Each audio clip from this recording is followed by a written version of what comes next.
ചില സമയങ്ങളിൽ പണത്തേക്കാൾ മൂല്യം നന്മ നിറഞ്ഞ ഒരു വാക്കിനോ പ്രവൃത്തിക്കോ കാണും.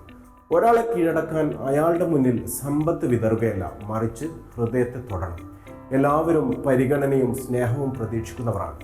ഒന്ന് നോക്കുക പോലും ചെയ്യാതെ വലിച്ചെറിയുന്ന നോട്ടുകളേക്കാൾ വില അടുത്തിരുന്ന് കുശലം പറയുന്ന പ്രിയപ്പെട്ടവരുടെ വാക്കുകൾക്ക് ഉണ്ടാവും.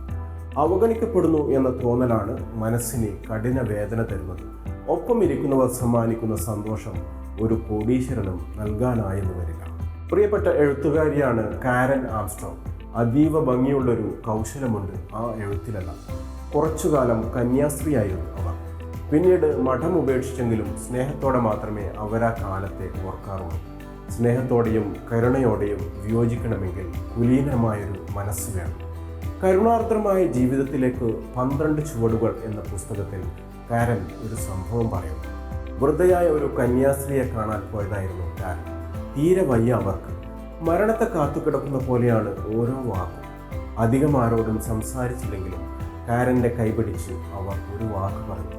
എല്ലാവരും പറഞ്ഞത് നീ ഒരു പ്രശ്നക്കാരിയാണെന്ന്, പക്ഷേ നീ ഒരു നല്ല കുട്ടിയാണ്. എനിക്ക് നന്നായി അറിയാം, കാരൻ എഴുതുന്നു. ആ അമ്മയുടെ വാക്കുകൾ കുറച്ചൊന്നുമല്ല എനിക്ക് ധൈര്യം തന്നത്. പറഞ്ഞ ഉടനെ അവരതൊക്കെ മറന്നിരിക്കാം, പക്ഷേ ചെറിയൊരു വാക്ക് എൻ്റെ കൂടെ പോകും. നിങ്ങൾക്കറിയോ, മനസ്സ് വല്ലാതെ തളർന്നു പോകുമ്പോഴെല്ലാം ആ ഒറ്റ വാക്കിൽ ഞാൻ പിടിച്ചു നിന്നിട്ടുണ്ട്. മരണത്തിൻ്റെ വക്കിലെത്തിയ ഒരാൾ എനിക്ക് നൽകിയ ധൈര്യമുള്ള ഓർമ്മയാണ്. ഒരു മനുഷ്യനെങ്കിലും അങ്ങനെ ഒരു ഓർമ്മ സമ്മാനിക്കാൻ എനിക്കും നിങ്ങൾക്കും കഴിയില്ല. വേർഡ്സ്വർത്തിൻ്റെ ചെറിയൊരു കവിത കൊണ്ടാണ് കാരൻ എഴുത്തു ചുരുക്കുന്നത്. ഒരു നാളും മറഞ്ഞു പോകാത്ത ഒരു നിമിഷമെങ്കിലും ബാക്കിയാക്കാൻ നമുക്ക് കഴിയട്ടെ. ഒന്ന് മനസ്സ് വെച്ചാൽ ആർക്കാണ് അതിന് കഴിയാത്തത്? ഒരുപാട് മനുഷ്യർക്ക് സഹായങ്ങളുമായി ഓടി നടക്കുന്ന ഒരു സുഹൃത്തുണ്ട്. അവൻ പറഞ്ഞൊരു വാക്ക് എപ്പോഴും ഓർമ്മയിലുണ്ട്. എന്തോ വലിയ കാര്യം ചെയ്യുന്നു എന്ന ചിന്തയില്ലാതെ പ്രവർത്തിക്കാൻ മനസ്സ് നൽകണേ എന്നാണ് ഞാൻ എപ്പോഴും പ്രാർത്ഥിക്കാറുള്ളത്. ഇങ്ങനെ ചിന്തിക്കുന്നവരുടെ കർമ്മങ്ങൾ മഹത്തായ കർമ്മങ്ങളായി മനുഷ്യരോർക്കും. നല്ലൊരു വാക്ക്, ഒരു പുഞ്ചിരി, അഭിനന്ദനം, ദയാപൂർവമുള്ള കേട്ടിരിക്കൽ, കണ്ടറിഞ്ഞുള്ളൊരു സഹായം, അതൊക്കെ മതിയാകും മറക്കാത്തൊരു മുഖമായി നമ്മൾ ബാക്കിയാവാൻ.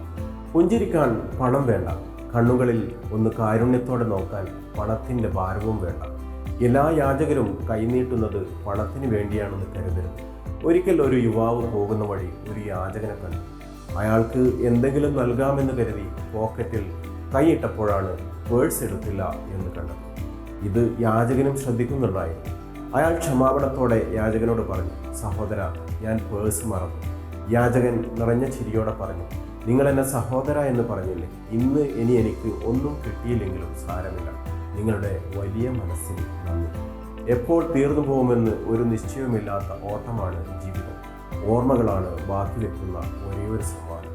സന്തോഷത്താൽ കണ്ണു നനയുന്ന ഓർമ്മയായി ഏതെങ്കിലും ഒരു മനുഷ്യൻ്റെ മനസ്സിലെങ്കിലും നമ്മൾ ബാക്കിയാവട്ടെ. അസ്തമയത്തിന് മുമ്പുള്ള ഇളം ചൂടുള്ളൊരു വൈകുന്നേരമല്ലേ ഈ ആയുസ്.